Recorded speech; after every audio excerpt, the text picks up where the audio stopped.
Meet Sonny. He walks out of his VP's office, and the words "meets expectations" are ringing in his ears. For years, Sonny has exceeded expectations in his performance reviews. And in this one, most of it was positive. He's getting results, that's clear. But the message from his VP that really stung was the need to improve stakeholder relationships. Sonny steps outside on a cold afternoon in Calgary, and that frustration is really getting to him. With over 6 years at this company, he's put in so much work, creating compliance frameworks, having successful audits, and ensuring the organization is not taking any unnecessary risks. He is the voice of reason in a high-performance environment where uncertainty always looms. But lately, the uncertainty has been getting to him.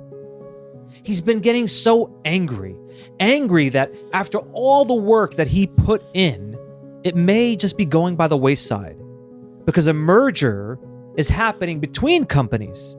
And it looks like they're going to be bringing in a brand new blueprint and erasing all the work that Sonny has put in. As senior risk manager, Sonny knows that he can come off quite blunt. He can be really intense at times. Someone has to keep people grounded, right? But what he's noticing is that people are quiet around him. Project leads will nod at what he's saying, but then quickly move on. And his concern is that he feels less like a partner and more like a cop. And that performance review he just got from his VP confirms the concerns he's had. Sonny gets to his car, his hands grip the steering wheel, and that anger is still in him. But there are other things going on in his life he should be happy about. His daughter just got accepted to the college she really wanted to go to. His son is going to be home for the weekend. But he can't help but feel stuck, feel unsure of where he's going to fit in with all the changes happening at work. Sonny wants to feel respected, not just for protecting the company, but for being able to connect with others, to influence, to grow, to be challenged. But Sonny knows that in order to fix this, he has to go within. Today, I'm speaking with Cassandra Worthy, founder of Change Enthusiasm and globally recognized voice on how to navigate change with emotional intelligence. Cassandra teaches that emotions are not something to resist or fight with in order to transform. If anything, it could be the fuel to transformation. And I'm excited to hear how she would advise someone like Sonny to be able to work with their feelings and not to feel like they have to survive change, but rather that change may be the very thing that gets him to the next level. My name is Jay Abbasi, and welcome to Unstuck. Real people, real stories, real solutions. While the details are changed to protect anonymity, what you just heard is based on a true story of challenges that come up in the real world. And we discuss how to navigate these environments with practical tips to help you get unstuck and build a more fulfilling, impactful, and balanced life and career. So Cassandra, I want to hear a little bit about what happened to you early in your career. You mentioned that there was this major acquisition that you were experiencing and you almost quit, but you didn't. Tell me what happened. Oh, the pain. It was the trauma that I experienced. Yeah, I did. So, going through this massive acquisition, these type things are the things that you never ask for, right? And I didn't expect it either. But the part of it that I didn't expect was, so I transitioned into this acquisition, right? So it happened. And then about 3 or 4 years later, I was asked to go in and help kind of lead the integration. I was recent hire, I'd only been with the company for about 4 years. And the thing that I didn't ask for and that I didn't expect is how different the cultures were from the parent company and from the company that the organization had acquired. And they were steeped in a lot of knowledge, a lot of know-how, a lot of expertise, a lot of IP, but also deep culture values, deep cultural dynamics. They were well over a century old. And so what I felt was this us versus them every day, walking up and down the hallways. And I had come from this place where my ideas are valued, where people are asking me to give my feedback, give my knowledge, asking, what do you think, to, we don't care what you think. We don't want to hear what your ideas might be. We've been doing this for over a century and we do it well. And so it felt like it was me against them, us against them, depending on if you were, in the parent company or in the acquiring company. So that was the struggle. It was the stark difference between what I'd known and how I had grown up in my corporate career to now feeling like I had quit the company that I started with, and now I'm working for a different company. And so that was the challenge. It was the cultural dynamics, and it was a culture that I had not intended to sign up for. Let me say it that way. Yeah. And what was it like for you? I guess, what was the toll that was taking on you? Yeah. It was this paradigm shift where, I would have been fast track promoted. I was being groomed, and I just didn't feel that level of empowerment and support. And it was back to prove yourself. And there were times when, because of the culture, like, people were sharing my data and all my work and my conclusions in meetings with leadership, and I wasn't even in the room. And I hear about it, and I'm like, what is happening at where I grew up? Visibility is important. Exposure is important. People need to know that that's my work. Why are you not saying that that's my work? And it's just, they had a different method of advancement, of promotion. Recognition was different. And it was a completely different world. And for me, that was the biggest struggle, because it's like, okay, how am I now going to continue to be in a place where my career will advance the way that I know that it can and the way that I want it to? And I have no idea about these cultural dynamics. And I was upset, and I was frustrated, and I was angry, and it was disappointment almost every day. And it was a lot of venting sessions. The few people who were from the parent company who transitioned in, lunch was it. Lunch is where it's at, because we're going to talk about how much this sucks. This is the worst. I've been through something similar, Cassandra. When I was working for a renewable energy company by the name of Solar City, it was then acquired by Tesla. So Tesla, of course, the big parent company. Solar City, we were the smaller group, and it was having to prove yourself all over again. They had a completely different way of doing things. We were kind of like the scrappy, like, we just figured it out as we went, whereas Tesla had some like real set up ways in which they were doing things. So I totally appreciate how frustrating this can be, and how it's like it's like clashing with these two different groups.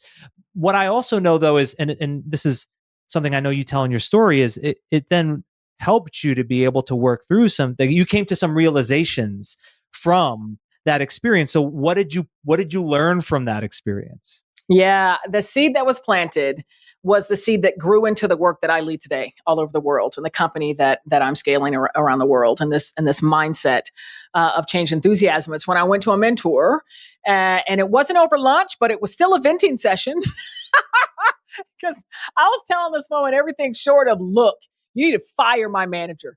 You need to promote me immediately so I can fire 12 other people that I am not happy with. When I got done, what was essentially venting, although I called it help requests, she said, Cassandra, you can either get bitter or you can get better. And it's your choice. She put me back in my seat of agency. Now, at first, I jumped right out of it, and I was heated. And I'm like, what are you doing? I'm not the one who is a director. I don't have all the influence that you have. What do you mean it's my choice? I am powerless in this situation. But those words stayed with me, and I began to realize I do have power. I do have control in how I'm showing up, how I experience all this, how I allow all this emotion that I'm feeling to guide me to the things that I care most about, and then stepping into my agency to choose, how do I show up? How do I show up? How do I come to better connect? Seek first to understand. And that was the catalyst for me. I started writing these articles that were internal to the company. I started interviewing my teammates, wanting to just know more about them, what drives them, what most excites them about their work. We started having authentic, genuine connection, knowing and learning each other above and beyond the work.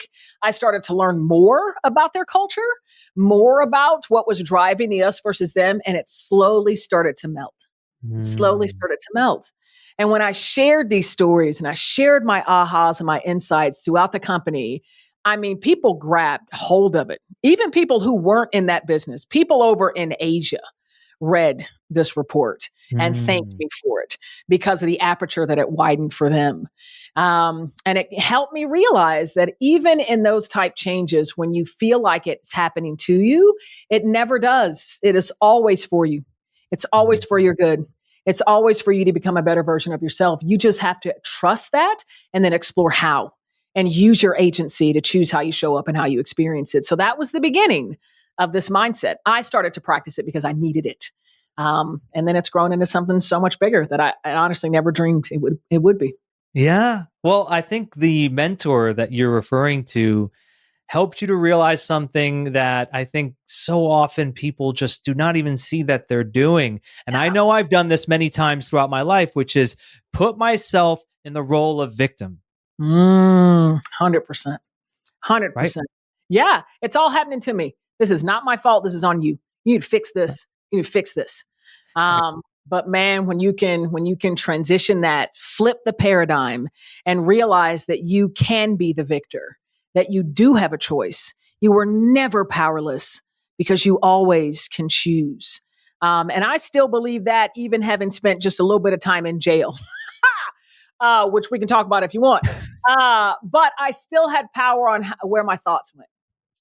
Well, that's a power no one can take away from you. No one can take that away from you.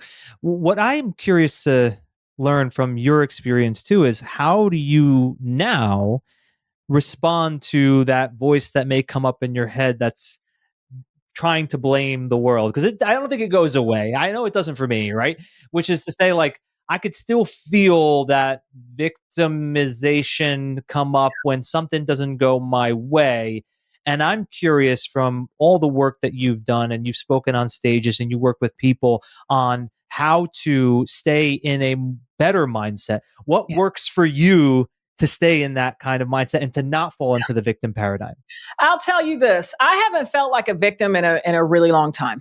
Now, I have not been absent of having very, very difficult emotions when moving through difficult times. It's happening right now.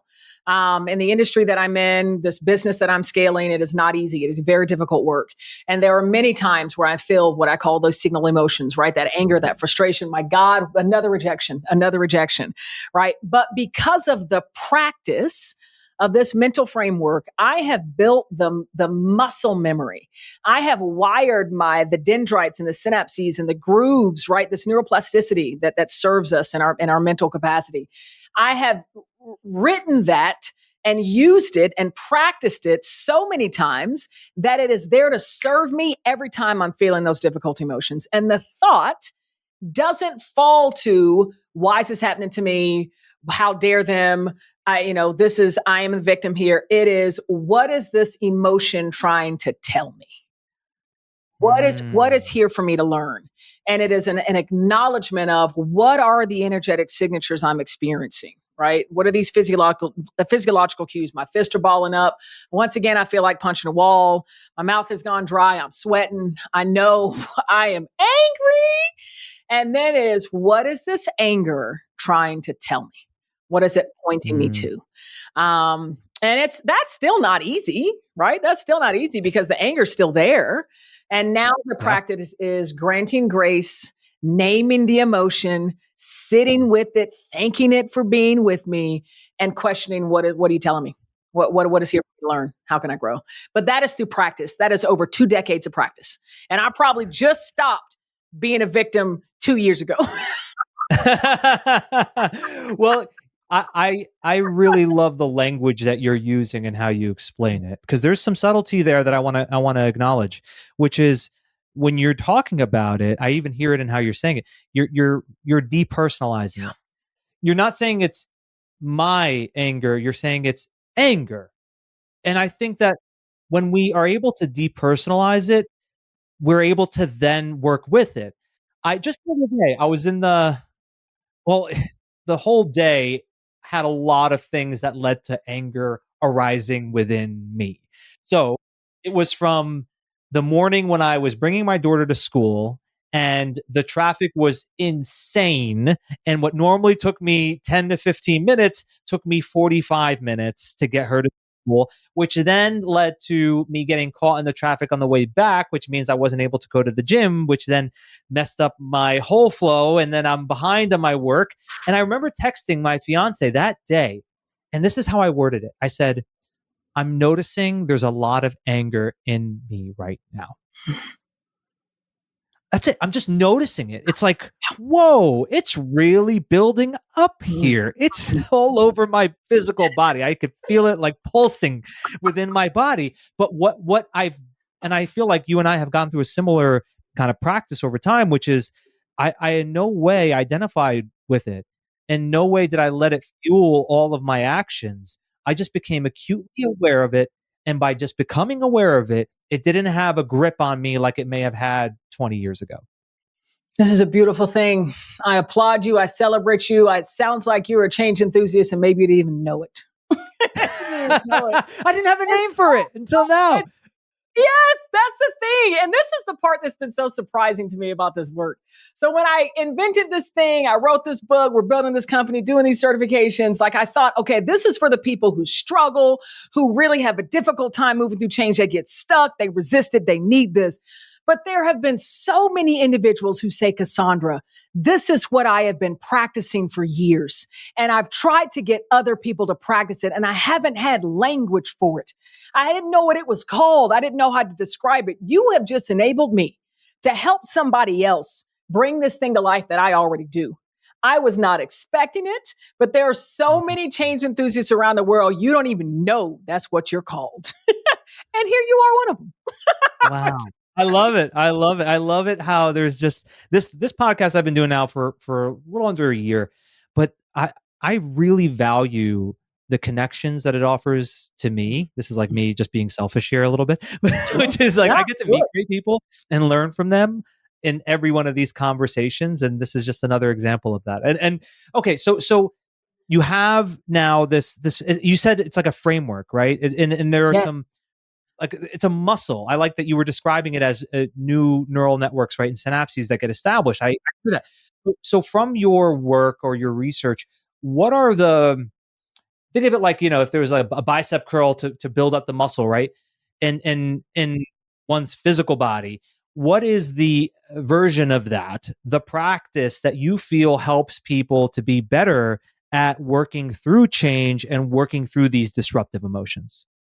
100%. So it's called change enthusiasm. And it is a framework. It's a mental framework. I'm a chemical engineer, so I had to put a frame on it. I had to put some pragmatic steps to it. I need the structure. 3 steps. Yeah. Think of it, the pneumatic, a traffic light. You got a red light, what we call the signal. You got a yellow light, what we call the opportunity. Then you got that green light, the choice. 3 steps, the signal, the opportunity, the choice. The signal is this frustration, this anger that was all over your body when you could not go to the gym. This is a signaling motion, the grief that I felt when I was put in this new company, in this culture that I didn't know, and longing for the culture that I once had known and loved. These signaling emotions, they are inspired within us for a reason. And you move from step 1 to step 2, most difficult part about putting this framework into practice, along a transition we call the bridge of trust. And that bridge of trust is reinforced through seeds that have grown. And those seeds are the good things that have come from prior challenges, changes, transformations. When you experience something similar, when you were in a similar pit or a valley and those signaling emotions were raging and you moved yourself through it, what good came from it? A good connection. You got this new role. You got more money. You met your wife. You met your partner. right? What was that good thing? These seeds, we reflect back on them. If all that came from all this struggle I have had, I am going to trust something must be in store for me now because I'm feeling just as bad. I have just as strong a signaling emotion. So I'm going to move mentally and trusting opportunity is here for me. And it's up to me to explore it. That's step 2. This is the work, right? We have something in our IP called a perspectives wheel, and you're just listing out options, right? Options could be kick a chair. Options could be go in and quit. Options could be seek advice from a peer, right? You just listen them all out. You're just thinking, what are the options? What are the options? And then step 3 is you're making a conscious, productive choice of these options. As I think about the risk imposed, as I think about the consequences, what's possible, the potential emotion it could inspire, this is the choice that I'm going to make. And then I'm going to move forward. Now, the practice of it is the fact that it is meeting or matching the cyclical nature of change itself. There are so many frameworks from the 20th century to describe human behavior through change that are linear. And it's about people moving from point A to point B to point C. This change enthusiasm mindset, it's a part of what I call a change growth cycle, right? Because after you've made one choice, something else happens and then you get more frustration or anger and you're right back to the first step. And then you're exploring, okay, what's my opportunity now? What options do I have now? And then you're making another choice and you're going back to here. It's a cycle. It's a practice. It's 1, 2, and 3. You're never done. Change is never done. It's constant. 1, 2, and 3. And the more times you practice it, I've been doing it for over 2 decades. The more times you practice, that's when the muscle strengthens. That's when you're like, oh, my signal frustrated. I'm angry. I did not go to the gym. What is this thing trying to tell me? What is my opportunity? I could go to the gym tomorrow. I could take some time. I don't know what you ended up doing today. I could take some time, do something else, use this. And then what will I choose moving forward? But that's the strength. That's why I call it a practice. It is not a one and done. And it matches the cyclical nature of change. And I believe it's a necessary framework, an imperative framework for us to use the power of all this emotional complexity that will continue to get inspired as we move at a faster pace, as we have AI integration, as industries are being consolidated, as new industries are being born. We have to think about the thing that's unchanging, which is our humanity, which is that very emotional nature of humanity. How do we harness that to accelerate ourselves? Yeah. The power of choice. I think everybody has that power of choice. Everyone has it. The reality is not everyone either knows how to tap into it or is willing to. Right? Sometimes it's just a lack of willingness. And I'm just thinking about Sonny's story and how he feels really underappreciated, right? He really feels that he's not getting recognized in what he's going through within the changes in his work. Yeah. Let's say, someone like Sonny, right? He hears you, but he's like, yeah, but Cassandra, they're really the problem. Like they're not, you know what I mean? Like they keep wanting to project it back, right? Which is what I actually hear. I hear that a lot, which is like, yeah, I get that, but this person's doing this, but they could be doing it differently. How do you help someone to get out of that place where they keep going into the same pattern over and over again? Yes, I loved Sonny's story, by the way. I so related to it in so many ways for my corporate life. So yes, there are those individuals that stay stuck in a pattern, right? It cannot be me, it's them. Look at what they're doing. I'm trying to do different stuff, but they keep doing the same mess and it's messing me up. And it is trying to invite them back into the box that they can control. And let me call it a space, into the space that they can control. Because if you stay in a space focused on things you have no control over, the way people behave, the decisions that people make, the decisions that they make that impact you, you are wasting your energy and you will stay stuck. And so it's like, I almost want to ask the question, do you want to stay stuck or do you want to move forward? If you want to move forward and progress, you need to get into the space that you can control, which is how you show up, how you respond to what's happening. And it might get to a point, and I've had individuals that do this, that because of the dynamics and the nature of this person that they're reporting into, they might find that, based on my values, based on where I know I can grow, I feel like this is a growth limiter for me. And so a choice that I have is to explore other options away from this individual. And that's completely fine because you also can own your career, right? But I just always like to invite people into that space where they have control, where they can get their power back. Yeah. Yeah. And I think there's too often the tendency to want to then exit, right? Which is to say, okay, well, maybe this environment is just not for me. Maybe it's just this manager is the problem. Maybe it's just the culture is the problem. The problem with that is so often they're just bringing whatever it is that their tendencies are into the next opportunity, right? It's just, right? The as soon as something doesn't go your way, you then have this internal freak out and you're blaming the world and you start another company. Things are sunshine and rainbows for a little while, and then it just keeps coming back. Right. This is something that I think I'm seeing too often is the case. And that's why people are jumping around from job to job to job. And we see that 73% of all employees are disengaged at work. Yep, 100%.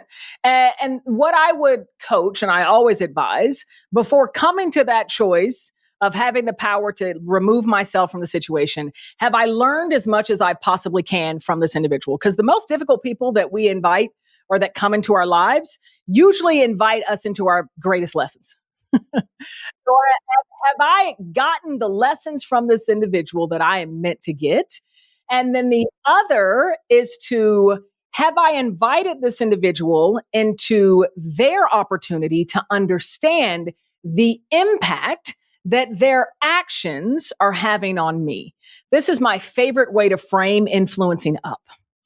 Because I think every leader, I make this assumption, every leader who decided to become a manager of others has great intentions. They want their people to shine. They want their people to rave about them being the best leader they've ever had. They have those good intentions. So lie into that. I know you have great intentions, but these actions are creating this impact on me. And so this is the help, the support that I need from you to better align your incredible intentions with the impact that I know that you're after. Because right now there's no incongruence. Yeah. Well said. When you were describing the inviting one into what can I learn from this person, I thought of, I wish I knew this quote off the top of my head. I just don't. But it's a Khalil Gibran quote. He's one of my favorite poets. It was something like, so often the greatest teachers in our lives are showing us what not to do, and we never really share that appreciation for those teachers and the gratitude that we should be having for the fact that they gave us insight into what not to do at times too. Right? We can learn from anybody and anyone. What I'm curious to gather from you, from what you just shared there, is a little bit on strategy. So you said influence up. I like that term, influence up, right? Let's say someone like Sonny's like, okay, all right, I'm starting to get bought into this, Cassandra, but tell me, and I'm working through the mindset of being more of a change enthusiast, right? To be able to work through it myself. What are some strategies of actually, how do I then connect with people? How do I seek to understand them? What are some ways in which I establish that connection so I can be an influence on others that leads to a positive outcome? I love it. And I would love for Sonny to ask me this question. And I would say, look, the first place I would invite you to start is in curiosity. Curiosity within. What are these emotions trying to tell me? What is all this anger that I'm feeling? What is it pointing me to? Curiosity outside of myself. The people that I want to influence across this organization, what do they care about? What are they motivated by? What are they driven by? What do they have to achieve in order to get that bonus at the end of the year? How are they being rated for promotion? Right? That is going to help you understand what you need to tie the thing you want them to buy into, or however you want to influence them. You need to tie it to that. And that's one of the most powerful ways to do it. And this is why I related so much with Sonny. I almost got the very exact feedback that Sonny got when I was early on in my career. It wasn't because I was harsh in the way that I was showing up in the organization, but it's because I was just loose in the way that I express myself, because I am always about authenticity, and I'm going to be myself. I'm going to show up as Cassandra shows up, whether that be in the streets or within a professional setting. And when I got that feedback, that for me, it was tailor your personal style, depending on, who you're engaging with in the organization. I was offended and I was so mad. And it took me some months to realize what they were trying to tell me. And I had to have a reckoning with myself. What is this anger telling me? There are parts of myself that I will not fold. They are the essence of who I am. And I do want that to shine. But I also want to have a big impact in this organization. And if that means that I need to tailor my messaging and the way that I package myself so that I can have that impact, I'm willing to do it as long as that packaging doesn't compromise that true essence of who I am. Right. So I was able to really let that feedback land. It took a lot of time, like I said, 6 or 8 months, but eventually I got it. I got it. And my God, I still use it today as a speaker, right? And I speak to thousands of different audiences, and you got to know how to tailor the message. How are you tailoring the packaging so that people see like, ooh, I want to open that. I can't wait, right? And then give them the goods. I appreciate what you're saying, because there's a tendency to get into just binary thinking of either I show up as myself or I have to be fake. And that's just not the way it works. That's not human behavior. Here's me. I am showing up with my values intact, and how I communicate this message, the language that I use, my tonality. I can adjust that according to the audience of who I'm speaking with. And that doesn't mean I've compromised my values. It doesn't mean I've now pretended to be somebody I'm not. If anything, I've really developed a skill in being able to effectively influence people around me. Tell them about it. Yes. But this good. But it's like, it's so often people think it's just one or the other, Cassandra, and it isn't. And I'm glad you brought that up in Sunny's story, because that is something that he's going through, right? He feels like, maybe he's too direct. He's being really, and the person of whom I'm really referring to would give me the feedback where he would be pretty just cut and dry. Just, this is what it is, do it this way, and that's the way it needs to be done. And people were like, well, I really don't want to work with this person because they're not willing to work with me. So when, I guess, how much of that is just, is that just awareness? Is that just like being aware of it? Or does that require a bit of practice in how one learns how to communicate differently according to their audience? Is that a skill, in other words? It is a skill. And I also think it's both.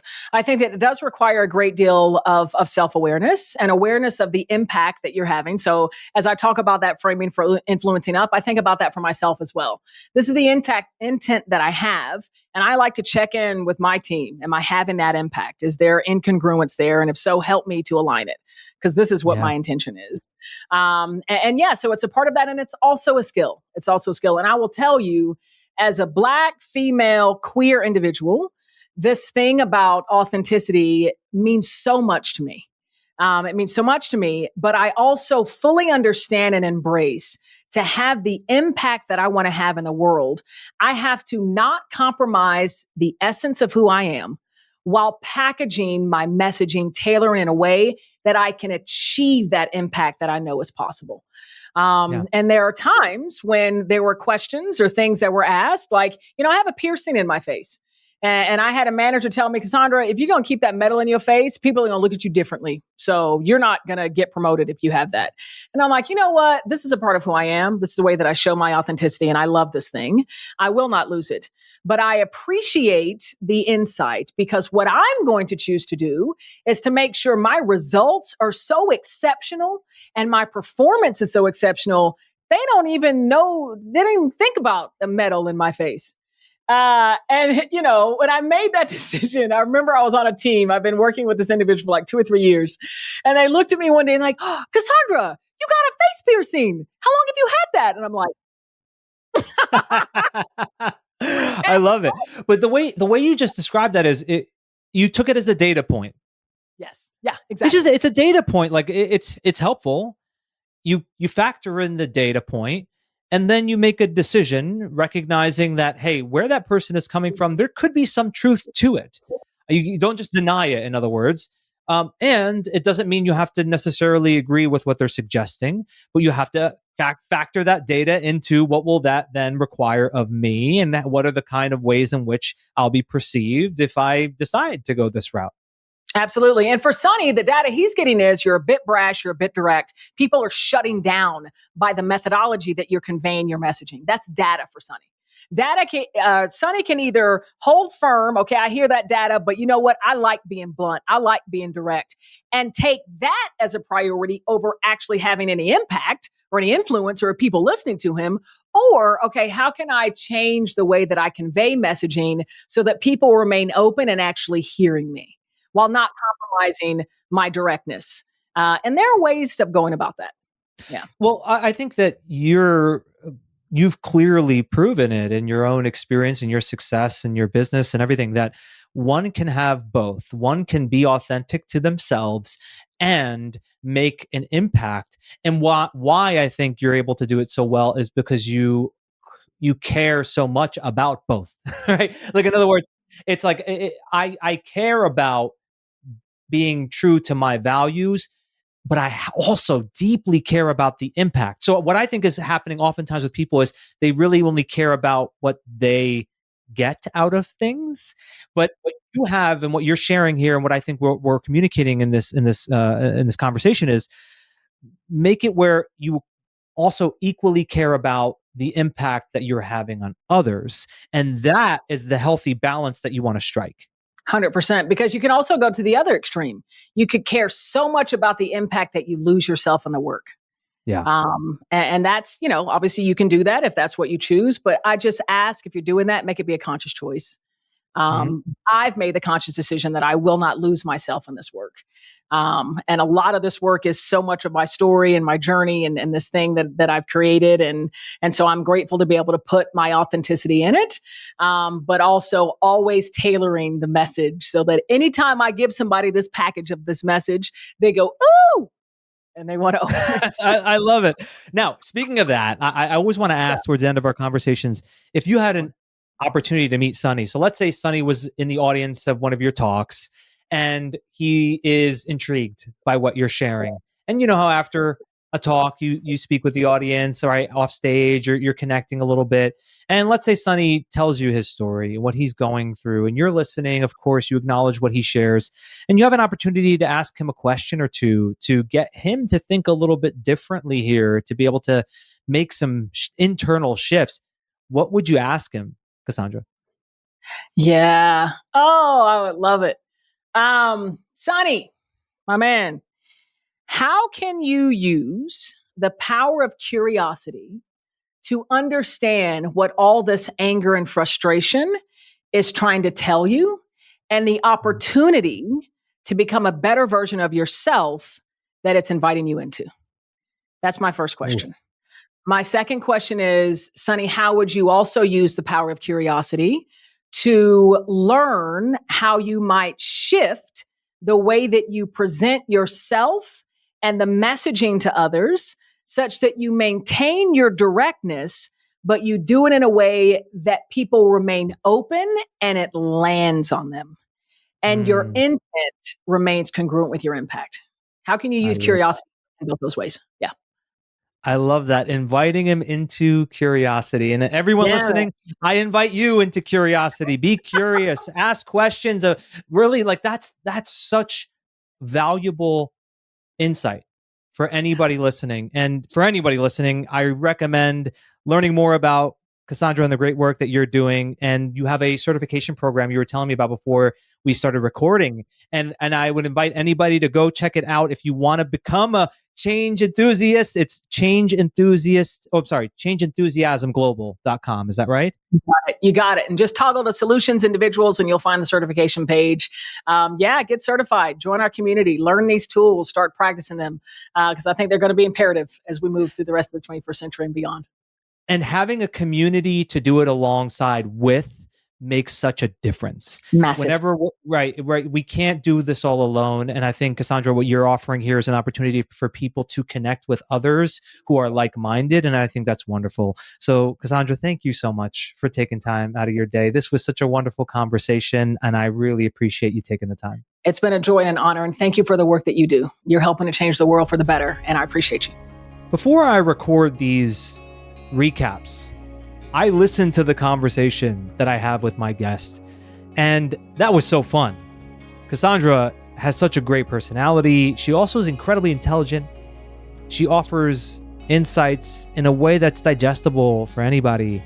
And I share this with you because I'm still coming off the energy of having listened to that conversation myself personally. And so it's fresh in my mind.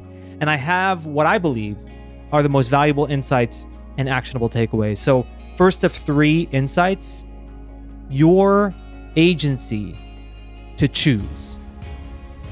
You always have a choice as to how you are responding to whatever is coming up. Change, uncertainty, and whether you know it or not, you're choosing to be in the role of victim if you're reacting with such negativity.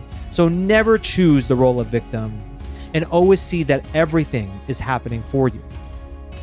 Second insight, feedback is data. When you get feedback from others about how you're communicating, about your performance, it's data. It doesn't mean you have to immediately believe everything at face value, nor should you ignore it completely. Take the data in and don't make it where you have to compromise your own values and the way you are, but it may offer some opportunity for you to make some modifications and adjustments. Third insight, balance caring for self with caring about impact. If we're too heavily focused on caring about self, it's just about what we get out of things. If we're too heavily focused on impact, we could be sacrificing ourselves. So we want to find that healthy balance. And it starts by having a very clear intent. Once you know what your intent is, if you feel that the impact is not matching the intent, then you need to make some tweaks there, some refinement, so that there is congruency between intent and impact. Actionable takeaways. I loved her framework, his first of 3. I loved her framework on red light, yellow light, green light. Red light, the signal in your physical body. Is it a tightening of the chest, hands getting sweaty, heart racing, noticing the signal? Yellow light, identifying the opportunities. What are the available choices? And then the green light is to make the choice and choose a response that aligns with what will serve you and serve those around you. The second actionable takeaway, the question of what is this emotion trying to tell me? What is this here to teach me? Where is the opportunity here for growth, for learning? If you approach yourself with that kind of curiosity and really trying to understand that this emotion here is not something to fight with, but rather to work with, to be able to accept it, acknowledge it, have grace, thank it even, and then learn from it. That's where you'll gain a superpower that it takes time to really develop. As she said, it took her over 20 years. It's taken me many years putting this into practice, but I found it to be incredibly valuable. I handle situations today so differently than how I did over 10 years ago. And the third actionable takeaway is leveraging the power of curiosity. So we were just discussing being curious about how you're reacting emotionally, but also being curious about others, seeking to understand, seeking to connect. That kind of curiosity is what I see in the best leaders and the people who have the most career success. And these are people who I really admire too, not people who did it where they had to step on others. They did it because people wanted to follow them. And I think that that's going to be a really good topic for us to dive into on Friday. So in Friday's episode, I'm going to talk through how to build that muscle of curiosity so that you can do so where you can be aware of your own tendencies and to be able to stay curious in how others are motivated, to be curious about them. And that way you can really make the kind of impact that you really want to make. You can connect with people at a genuine level and really hit the fast forward button on your own career development. So until next time, thank you so much for listening.